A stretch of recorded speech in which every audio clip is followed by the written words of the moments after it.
ரூபா போடவா 1000 அவளை அப்படி 300 ரூபா கொடுக்காது என்ன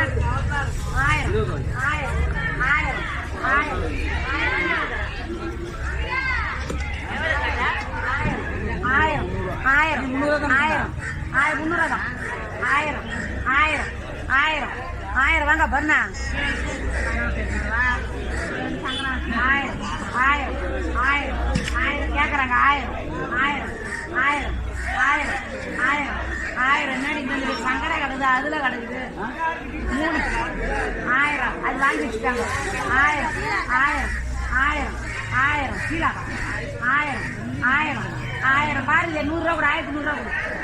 1000 ரூபா அவங்க கேட்டாங்க தாளமடை வரணும் அவங்க தாளமடை என்ன ஒரு தெரியல சொல்ல